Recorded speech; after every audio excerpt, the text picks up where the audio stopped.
Assalamualaikum warahmatullahi wabarakatuh. Alhamdulillahi rabbil alamin. Salatu wassalamu ala asrafil anbiya'i wal mursalin wa ala alihi wa ashabihi ajmain. Qala ta'ala a'udzubillahi minasyaitonir rajim.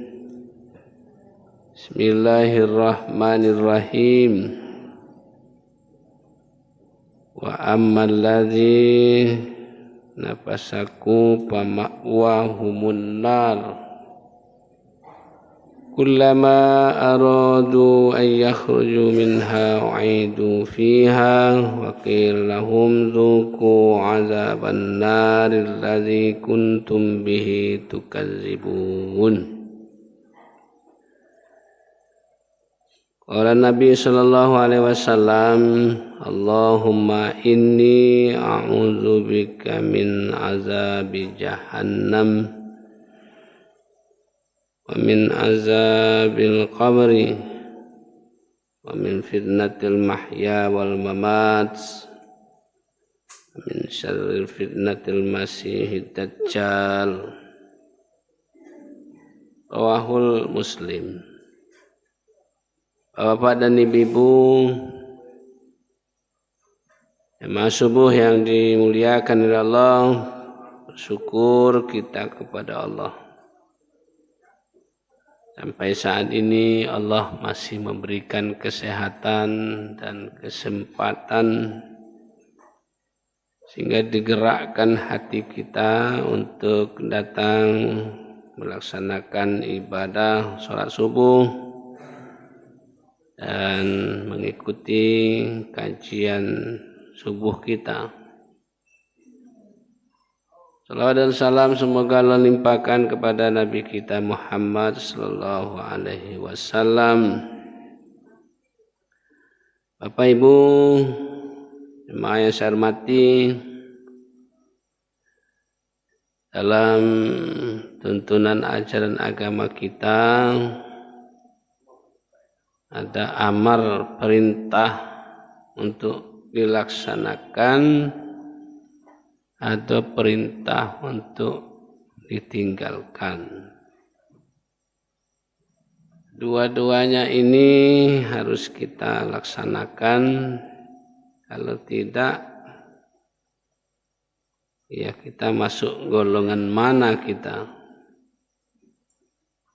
Dalam agama Islam tidak ada golongan di antara surga dan neraka. Tempat cuman dua, satu surga, satu neraka. Walaupun ada, saya dengar tuh yang berpendapat di antara dua tempat itu, ketika angin surga datang, dia merasa bahagia.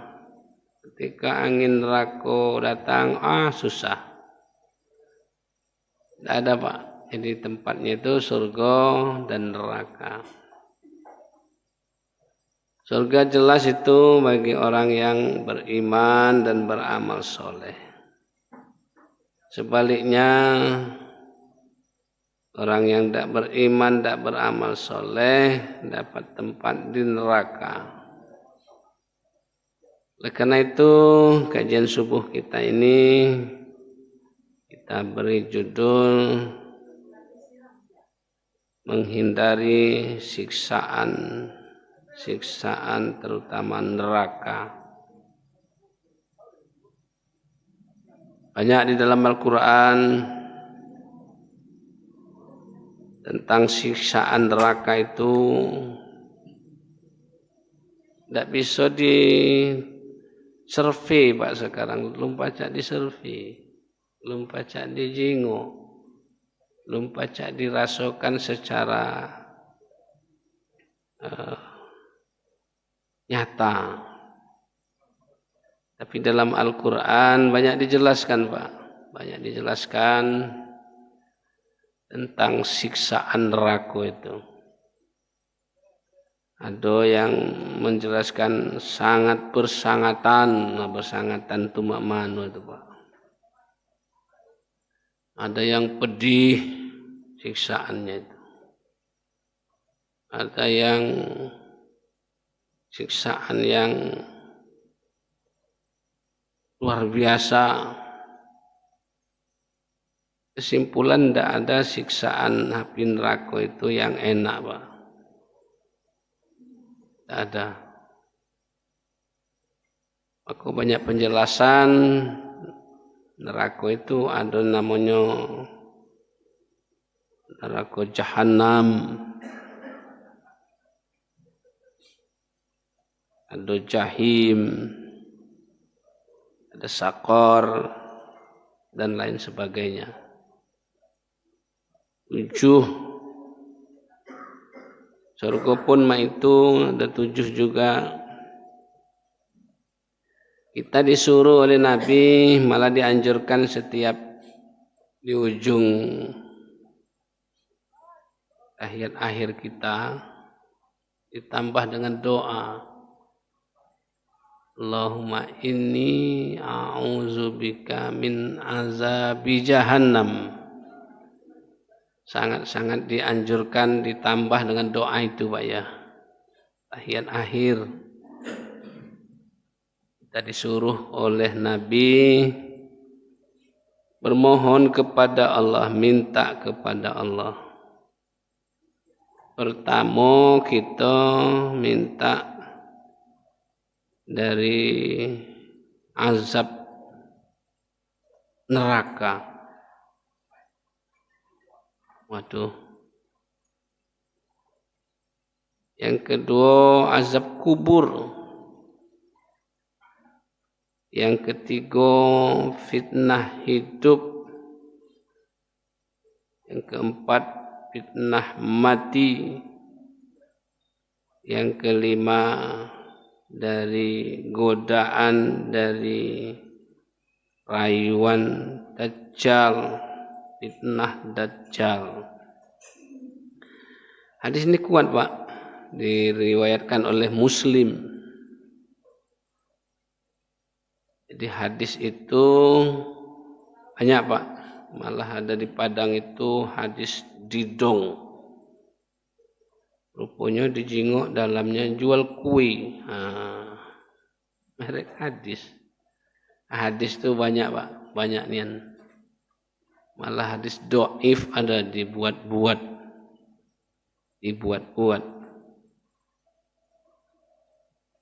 Tingkatannya ada hadis mutawatir,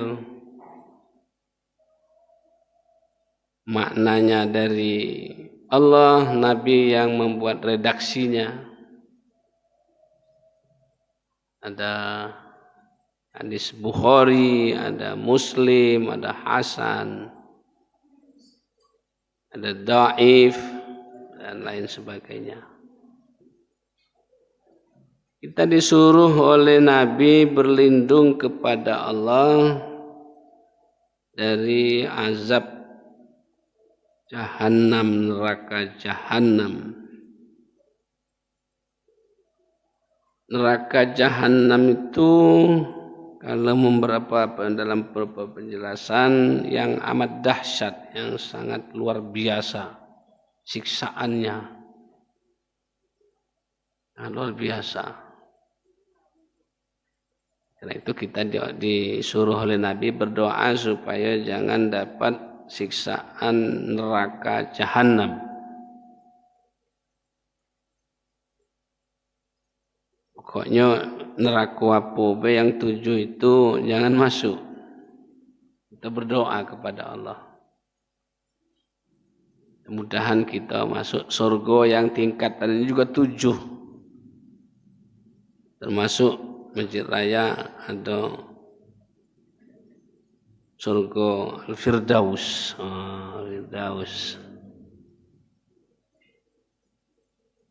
Neraka ini karena memang kesalahan dosa manusia sehingga dimasukkan oleh Allah ke dalam nerakanya sebagai balasan perbuatannya di dunia ini,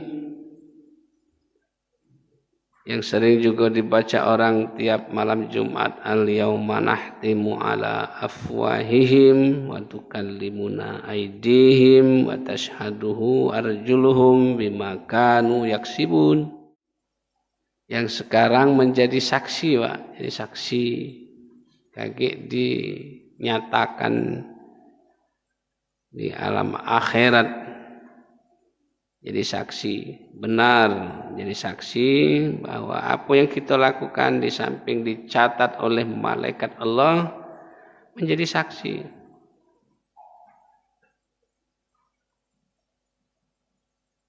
Salah satu penyebab orang masuk neraka, masalakakum fi sakor qalu lam nakum minal musallin.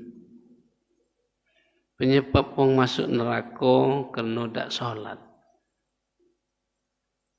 dan tidak memperhatikan anak yatim. Tidak sholat, terutama sholat 5 waktu sehari semalam. Kalau sholat sunnah itu mendampingi.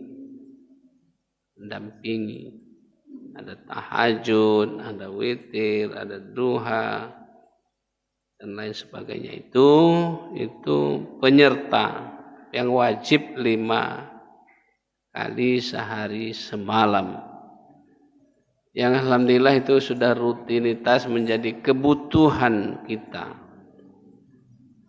Kalau ada orang yang merasakan bahwa sholat itu sudah merupakan kebutuhan, samalah orang makan merupakan kebutuhan, minum kebutuhan, tidur kebutuhan. Itu artinya dia harus makan. Kecuali puasa memang ada aturannya kan sampai seharian. Jadi kebutuhan kapan itu tidak dilakukan menjadi yang tidak pas dalam hidup dan kehidupannya.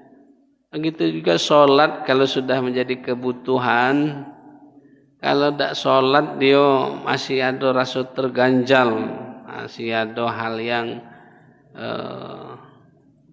mengganjal dalam kehidupannya. Tapi kalau sudah sholat dia plong, istilahnya plong, tidak ada rasa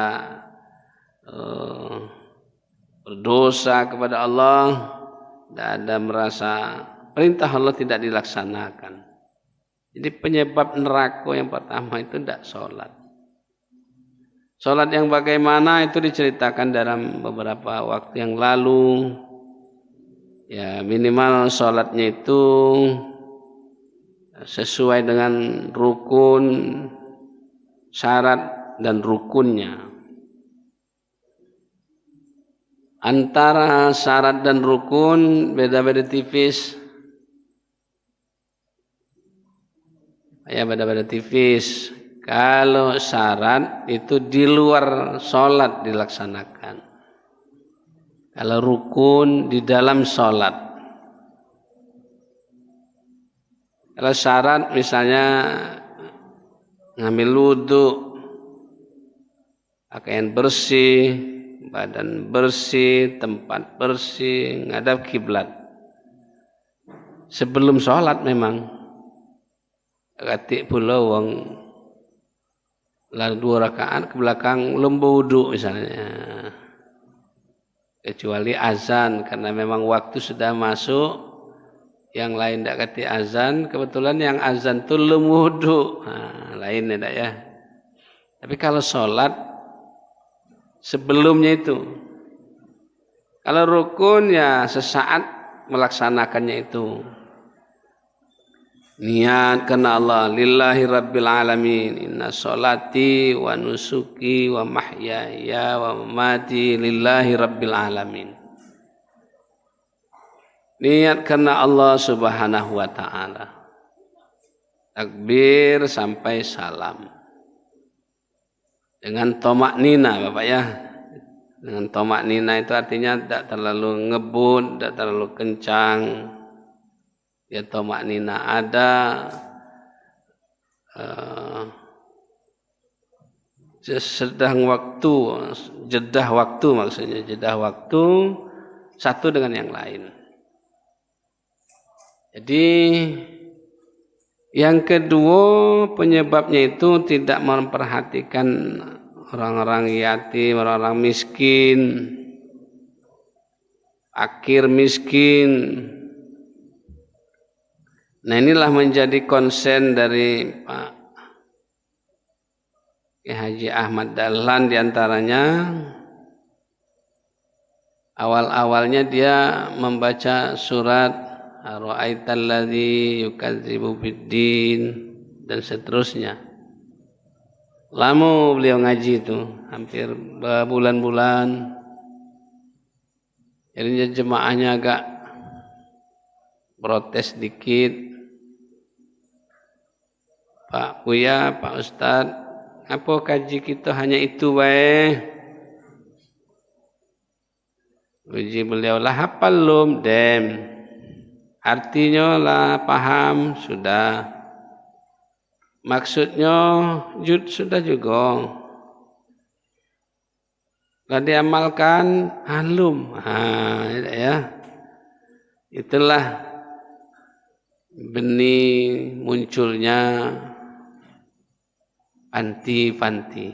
Waktu itu belum panti itu, cuman disarankan setiap warga untuk menyelamatkan orang-orang miskin, orang yatim. Kalau yatim piatu masih ada batasannya Pak ya. Pak Haji Samsul Komar ini yatim piatu dia. Pak Momon yatim piatu, tapi yang lebih di stressing itu adalah fakir miskin. Begitu juga penggunaan dari zakat fitrah, penggunaan dari zakat lebih di stressing oleh Nabi fakir miskin. Antara fakir dengan miskin sedikit perbedaannya, tapi itu juga menjadi kajian. Kalau fakir kebutuhannya kurang dari separuh. Kalau miskin lebih separuh tapi tidak sampai kebutuhan. Dia butuh 10.000 misalnya satu hari. Kalau fakir hanya dapat 4.000, 3.000. Yang miskin kebutuhan 10.000 dapat cuma 6.000, 7.000, separuh lebih tapi tidak sampai juga.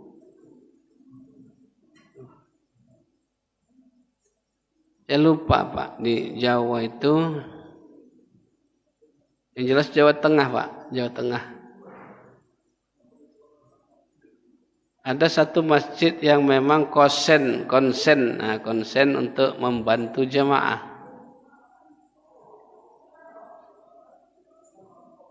Yang hebat lagi Pak, masjid itu tidak boleh meninggalkan kas.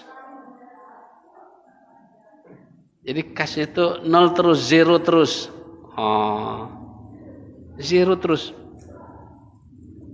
Malah setiap hari itu ribuan bungkus Pak nasi untuk orang, terutama orang-orang fakir miskin. Walaupun ada di antaranya yang kayo-kayo makan juga situ. Setiap hari Pak. Nih berita ini di TV One. Lupa saya natat nama masjidnya, tapi yang jelas Jawa Tengah itu sampai sekarang. Alasan dia orang berwakaf itu untuk dimanfaatkan, bukan untuk disimpan. Tiap hari Pak ditayangkan bahwa saldo kita 0. Tapi itu tadi rezekinya Pak, rezekinya setiap hari melimpah-limpah memang. Nasi yang dibungkus itu mana kurang ditambah wong. Duitnya mana kurang ada yang nambah. Itu juga kehendak dari Pak wali kota kita Pak Nanan, kalau pajak masjid itu menjadi sumber ekonomi masyarakat sekitar terutama yang fakir miskin. Tapi rata-rata masjid belum menerima secara 100% karena memang masjid punya kebutuhan lain, mungkin bangun. Rata-rata Pak, kalau bangun fisik kita mampu umat Islam. Kalau ada satu orang membangun sebuah masjid dan nerima wakaf dari orang lain, biar laku kata, mampu dia. Mampu. Tapi di mana-mana ada masjid tak mampu untuk ngisinya, memakmurkannya. Pengajian date, TVA date, pengajian ibu-ibu date, pengajian bapak-bapak date. Malah masjid itu ditutup Pak. Tutup. Ada masjid yang tidak makmur, bangunannya bagus. WC-nya bersih. Tak kata yang kencing situ, tidak ada yang bising. Nah, memakmurkan ini penting, Pak. Dalam konsep masjid itu secara apa? Ada yang pengurusnya, ada pengurusnya. Nah, dibaca juga pengurus itu jangan pula dominasi sikok keluarga. Ketua neneknya, sekretaris anaknya, bendahara cucung. Didominasi oleh satu keluarga. Kalau bisa jangan dikombinasikan. Padang ada, Jawa ada, Wong Oki ada, Wong Dusun ada, sehingga menjadi barometer. Ada juga marbot namanya, marbot. Tahun berapa itu Pak? Saya dapat berita ada sidang di DPR Linggau ini. Ada salah satu anggota DPR mengajukan ada insentif, ada honor buat marbot. Nah, ada anggota DPR itu nunjuk apa marbot tuh? La ilallah, marbot tidak tahu dia. Penjaga masjid. Penting Pak, marbot itu penting. Kegiatan masjid banyak, tapi marbotnya tidak kati, hamburadul kebersihannya. Tempat wudu, ada yang tempat wudu, ada tempat WC itu, masya Allah. Tapi ada satu tempat wudunya di rumah masing-masing memang, tidak di masjid. Tapi kita khusus Masjid Raya ini ya dari pasar. Yang jelas dia tidak punya tempat di pasar secara untuk bersama-sama banyak itu tidak mencukupi. Dia ke masjid. Buang air kecil, buang air besar, wudu, sholat. Malah dalam masjid ada kipas angin, ada AC, makanan ada pulau. Nah ini bagus Pak, ini sudah makmur kita ini. Jadi itu penyebab masuk neraka itu kena dak sholat. Ditambah yang lain, ada perbuatan-perbuatan yang melanggar aturan Allah. Masuk zina, kita agak miris-miris Pak, agak geleng-geleng kepala. Ada pesantren, ustadznya memperkosa santrinya, masya Allah. Ada pesantren, anak ustadznya memperkosa santrinya, Masya Allah. Kalau yang umum sekarang, Masya Allah, luar biasa, Pak. Melanggar perintah Allah, itu juga penyebab orang masuk neraka. Karena itu kita disuruh oleh Nabi untuk berlindung kepada siksaan api neraka yang sangat luar biasa, yang sangat pedih. Dalam beberapa hadis dijelaskan bahwa siksaan neraka itu asapnya berangus badan kita. Asapnya belum masuk, belum dibakar, asapnya saja sudah hangus. Wajar kalau kita senantiasa bermohon kepada Allah supaya terhindar dari azab api neraka. Satu, yang kedua, azab kubur. Nah, azab kubur, walaupun ini juga banyak kajian-kajiannya, Pak. Ada yang tidak percaya, apa yang nak diazab oleh malaikat itu? Wongnya lah mati. Wongnya lah mati. Pukul lah badan orang mati, tidak terasa. Tapi walaupun demikian kajiannya ada hadis. Jadi kita ini tuntunan kita Al-Quran dan hadis. Hadis mengatakan ada. Macam mana hidupnya, wallahu alam bisawab. Dalam kuburan itu apa ada hidup orang bersama-sama situ, masyarakat kubur ya. Wallahu alam bisawab. Tapi yang jelas ada azab kubur. Yang diazab apanya? Wallahu alam pula. Bisa jadi Allah memerintahkan kepada malaikat bahwa yang dirasakan itu ya seperti orang hidup. Azab kubur.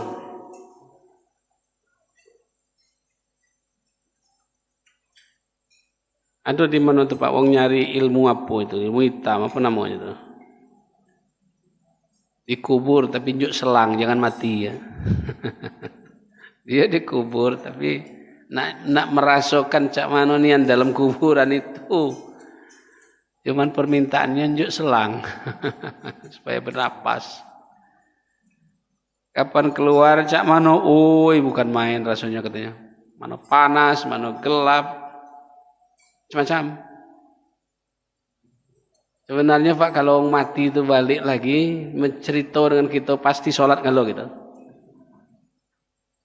Pasti sholat galau Pak. Yang berduit pasti zakat galau. Yang galak pecarut pasti tidak pecarut dia.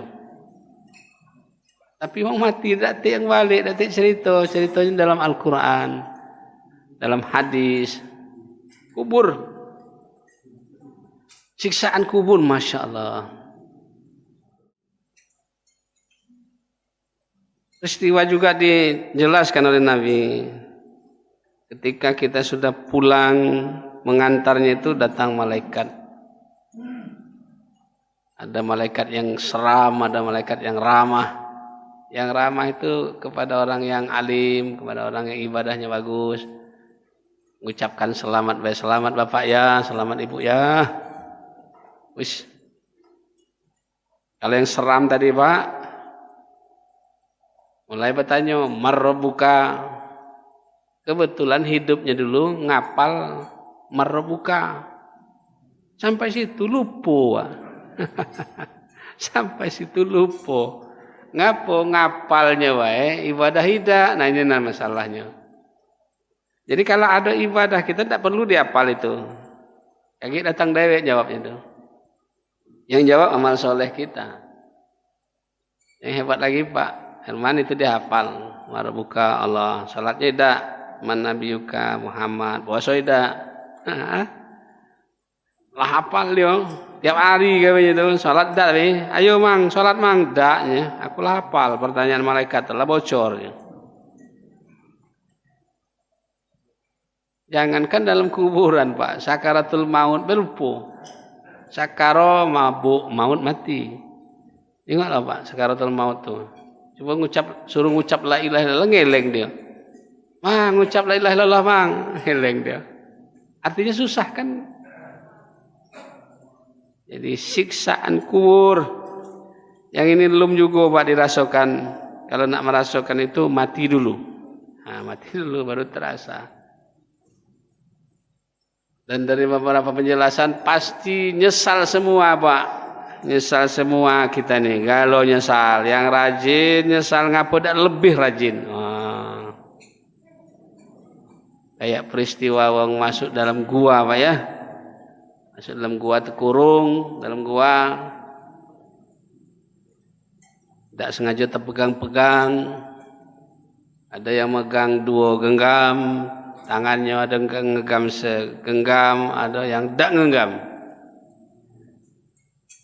Pendek cerita keluar dari gua itu kapan dijengok digenggamnya emas. No. Nak balik lagi tinggi. Ketiga-tiganya nyesal. Uji yang 2 genggam ngapo tidak masuk kantong. Kantong baju, kantong celana, ada ya? Padahal 2 dia, 2 genggam. Nyesal dia tuh. Apa tak lebih? Yang segenggam, kau tidak berapa nyesal. Dapat 2, aku siko. Nyesal juga. Nah yang paling nyesal yang nomor 3, Pak. Tidak genggam apa-apa, tidak dapat apa-apa. Paling nyesal. Yang rajin beribadah tadi, ngapalah, tidak ditambah ini, tidak tambah ini, tidak tambah itu. Yang memang itu ada anjurannya ya. Ngapalah aku tak khusyuk mata aku kemana-mana. Allahu Akbar mata kemana-mana ya. Ngapalah tak nunduk suruh Nabi nunduk nyingoi tempat sujud, mata tempat sujud. Disuruh oleh Nabi berlindung kita kepada Allah dari siksa kubur. Yang ketiga fitnah hidup. Nah Pak fitnah hidupnya dulu ya Allah banyak nian Pak. Ujian hidupnya banyak nian. Terutama ujian iman kita Pak berat nian. Ujian iman kita. Hidup ini diuji oleh Allah Subhanahu Wa Taala. Cak mana kita ini supaya jangan syirik. Banyak Pak.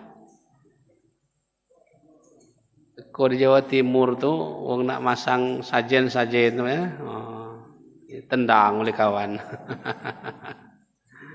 Syirik, banyak syirik ya Allah. Di daerah-daerah pedalaman Pak, jangankan pedalaman, Linggau masih ada. Kalau bikin rumah tidak pakai sesajen, kena marah oleh neneknya. Hui, mana sesajen? Untuk apa nih? Belis nak makan bulu, belis nak makan bulu nih. Ada pula kena lakinya lak ngopi, sajennya kopi. Berapa jam kopi dah habis. Oleh bini dah ambil lagi. Dia minumnya. Lah uji wong ngapo dia ambil bu? Lah laki kula mati, dak ngopi gi. Aku ngopi yo.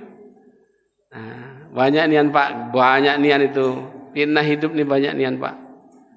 Ada yang fitnah hidup itu wong melihat kita salah itulah. Kalau wong Pak nilai kita beda nian Pak. Kalau kita nilai dewek dengan Allah nilai beda Pak. Kalau wong nilai, ya lah apalagi wong tu benci dengan kita. Salah itulah.